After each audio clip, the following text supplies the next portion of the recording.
People may not recognize you. So I said, well, you know, this is a significant drawback. But he said, now every time you walk out the door, you risk you're going to be hit by a car. You know, it's probably safer than a plane ride. So I said, okay, where do I sign up? That was the end of the channeling. The door was closed. I could make no more contact. It was over. All I had left was Church Universal and Triumphant, and I was, you know, pointed in that direction by one of the guys that I was channeling.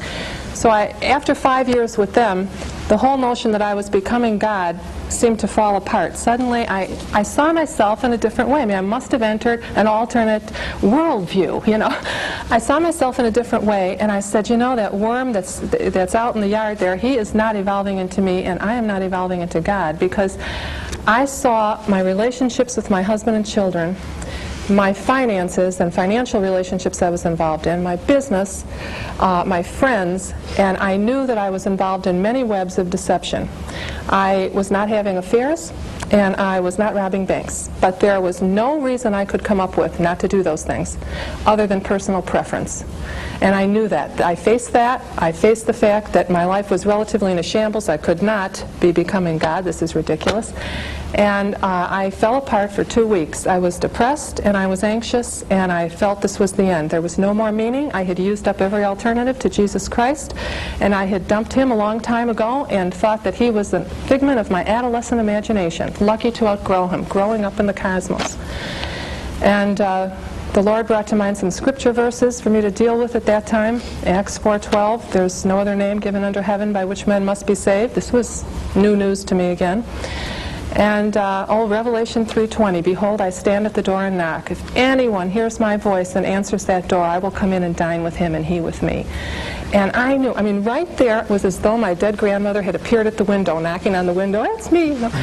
I knew that Jesus Christ was alive and real, and that relationship was there. There was a door between us, but he was back. And I just had my hand on that door, and I'm dancing around, you know, I wanted to open this door, but there was one impediment in the way. I said, I have got a library back there that won't quit. And so I said, Lord, is there a way?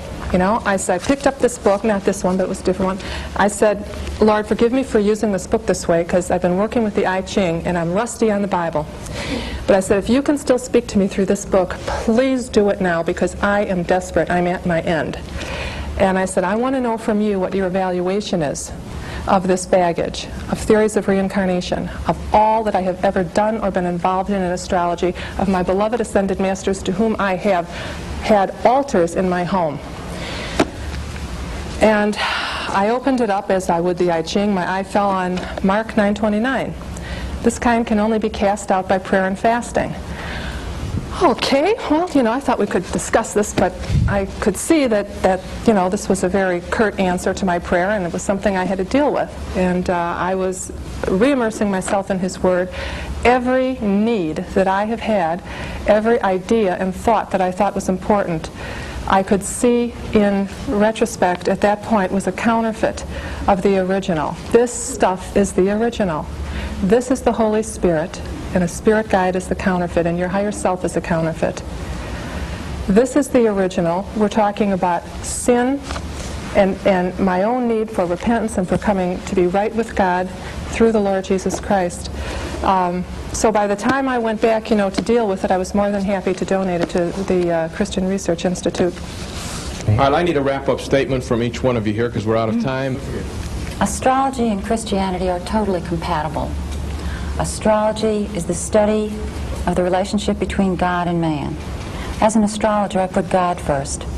And when I read the horoscope, I see God's handwriting for this person, God's plan for their life, God's plan for their soul. It is my honor. It is my joy. It is my love to be an astrologer, to be a Christian astrologer, and to practice astrology by putting God first. Dr. Weldon? I would say three things. Number one, that astrology, to begin with, is not scientific. All the scientific evidence disproves that it could be considered a science, in spite of many astrologers claim that it is science. Second, it is an occult practice, and that the occult is dangerous. It's consequential. It takes a person away from the true God and the true Jesus Christ.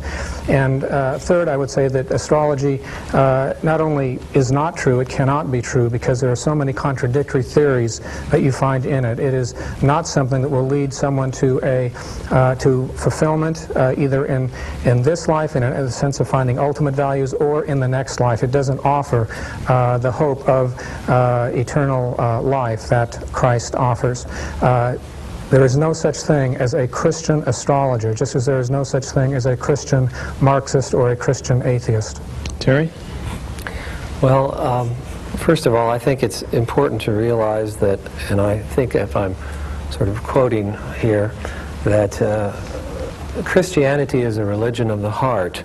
And I think there's a passage where Christ says, "Thank you, Father, for bringing this message to the men of heart rather than the men of mind." And I think clearly astrology as a science, and I do believe it, and I think that can be supported by the fact that almost every great scientist of antiquity has been an astrologer, and admittedly so in their own words.